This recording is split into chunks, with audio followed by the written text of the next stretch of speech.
Hello friends, I'm Suji. ఈరోజు అండి మనం స్విట్జర్లాండ్ నుంచి ప్యారిస్ వెళ్ళబోతున్నాం ట్రైన్లో. ఇది టీజీవీ ట్రైన్ అనమాట. అయితే ఇది డబల్ డక్కర్ ట్రైన్. మేము పైన కూర్చున్నాము. ఫస్ట్ టైం నేనైతే ఇలాంటి ట్రైన్ ఎక్కాను. ఇది వచ్చేసరికి ఫస్ట్ క్లాస్ అండి. ఇందులో మనకి వైఫై ఫ్రీ ఉంటుంది. ఫుడ్ అయితే ఫ్రీ ఉండదు. ఫుడ్ ప్రొవైడ్ చేస్తారు కానీ మనం పే చేయాలి. ఇక్కడ వైఫై అయితే 100% హై స్పీడ్లో ఉంటుందన్నమాట. టికెట్ వచ్చేసరికి ఒక టికెట్ 15,000 ఇండియన్ కరెన్సీ అనమాట. ఇక్కడి నుంచి ప్యారిస్కి 4 to 4.5 hours జర్నీ ఉందన్నమాట. నాకైతే చాలా హ్యాపీగా ఉంది. ఫస్ట్ టైం నేను స్విట్జర్లాండ్ నుంచి ప్యారిస్కి ట్రైన్లో వెళ్తున్నాను. అయితే మేము అపార్ట్మెంట్ బుక్ చేసుకున్నాము. మీకు అపార్ట్మెంట్ అసలు ఎలా ఉందనేది అది కూడా నేను మీకు చూపిస్తాను. చూడండి, దగ్గరికి వచ్చేసాము. ఫైనల్గా అయితే వచ్చేసామండి. నెక్స్ట్ రూమ్ టూర్కి వెళ్దాం పదండి. ఇది చూడండి, అపార్ట్మెంట్ ఇదనమాట. అంతా కూడా ఇక్కడ రూమ్స్ ఉన్నాయి పక్క పక్కనే. మేము 1 BHK తీసుకున్నాము. చూద్దాం పదండి అసలు లోపల ఎలా ఉందనేది. ఇప్పుడైతే రాత్రి 11 అయిపోయింది. ఇంకా మేము వెళ్ళి వంట కూడా చేసుకోవాలన్నమాట. ఇక్కడ చూడండి, ఫస్ట్ వెళ్ళంగానే కిచెన్ వచ్చిందండి. కిచెన్ చూద్దాం రండి అసలు ఏమేమి ఉన్నాయని. ఇది చూడండి, ఇది వచ్చేసరికి టీ మేకర్ ఒకటి, కాఫీ మేకర్ ఉంది. ఇది క్లీన్ చేసుకోవటానికి లిక్విడ్ ఉంది. ఈ పైన అయితే గ్లాసెస్ ఉన్నాయి. అన్నీ కూడా ఇక్కడ స్టైల్లో ఉన్నాయి. అన్నీ చిన్న చిన్న బౌల్స్ అన్నమాట. నెక్స్ట్ ఇక్కడ చూద్దాము. ఇక్కడ వచ్చేసరికి ఇది మైక్రోవేవ్ ఉంది. నెక్స్ట్ దీంట్లో అయితే ఏమీ లేదు. ఇది ఓపెన్ చేస్తే చిమ్నీ ఆన్ అవుతుంది అనమాట. కింద కూడా ఉన్నాయి, చూద్దాం కింద ఏమేమి ఉన్నాయి అనేది. ఇదేమో డిష్ వాషర్కి మనం అంత వంట చేసేది ఏమి ఉండదు కదా. నేనైతే ఇన్స్టెంట్ ఫుడ్డే తెచ్చాను ఇండియా నుంచి. ఇదిగో ఇక్కడ వచ్చేసరికి అన్నీ కుకింగ్ వెసల్స్ ఉన్నాయి. అయితే నేను ఇన్స్టెంట్ ఫుడ్ ఏంటంటే మనకి ఈజీగా ఉంటుంది. అది మన ఇండియా నుంచి తెచ్చుకుంటేనండి చీప్ పడుతుంది కాబట్టి బెస్ట్ అది.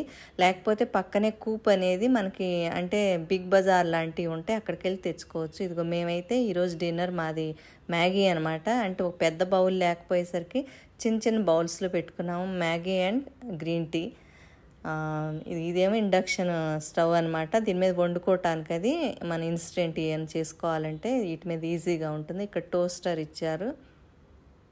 నెక్స్ట్ ఏముంది కింద ఏంటో చూద్దాం. ఇదిగో ఫ్రిడ్జ్ ఉంది, చిన్న ఫ్రిడ్జ్, చాలా ముద్దుగా ఉంది.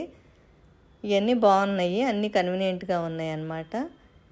ఇప్పుడైతే రాత్రి మేము ఇవన్నీ ఫ్రెష్ అయ్యేసరికి మాకు 12 అయిపోయింది. ఇంకా నేను మీకు చూపిస్తాను వేరే రూమ్స్ కూడా ఎలా ఉన్నాయి అనేది. ఇక్కడ ఇవి వీళ్ళండి టాయిలెట్ బాత్రూమ్ ఇది రెండు కూడా దాంట్లో లెట్రిన్ బాత్రూమ్ వేరువేరుగా ఉన్నాయి. చిన్న రూము, ఇదేమో లెట్రిన్, ఇదేమో బాత్రూమ్ అనమాట.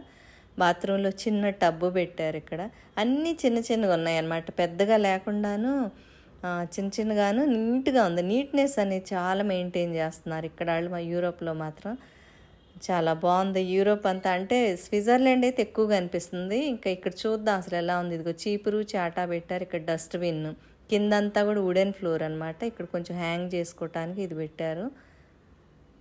నెక్స్ట్ ఇదిగో ఇది ఒక రూమ్ హాల్ అనమాట. ఒక సోఫా పెట్టి పక్కనే ఒక బెడ్ పెట్టారు. ఒక చిన్న డైనింగ్ టేబుల్ ఉంది. అయితే లోపల వచ్చేసరికి ఇంకొక బెడ్రూమ్ అనమాట. ఇక్కడ చిన్న బెడ్రూము. ఇంకా అలమరలు అవి ఏమి లేవండి ఇక్కడ వాళ్ళు. మరి ఎక్కడ పెట్టుకుంటారో తెలియదు. బట్టలు చిన్న అలమర, ఓపెన్ అలమర లాగా పెట్టారు. ఇది అనమాట. ఒక లాండ్రీ బ్యాగ్ ఉంది. ఇది యాక్చువల్గా దీని కాస్ట్ వచ్చేసరికి 25,000 ఒక రోజుకి అనమాట. ఇదేమో ప్రెస్ చేసుకోవటానికి, ప్లస్ అన్నీ చెప్పులు అవన్నీ కూడా పెట్టారు. ఒక హ్యాంగర్ ఉంది. ఇదండి రూమ్ అయితే మాత్రం మేము తీసుకున్నది. మరి ఎలా ఉంది, రూమ్ నచ్చిందా? మీకు ఎవరైనా యూరోప్ వచ్చేవాళ్ళు ఉంటే మీకు ఇలా తీసుకుంటేనండి చాలా చీప్ పడుతుంది. ఎందుకంటే మన హోటల్లో ఉండి హోటల్లో బయట తినాలంటే చాలా ఎక్స్పెన్సివ్ అనమాట. ఇలా ఇన్స్టెంట్గా తెచ్చుకొని మీరు కూడా తిన్నారంటే చాలా కూడా మీరు సేవ్ చేసుకోవచ్చు మనీని.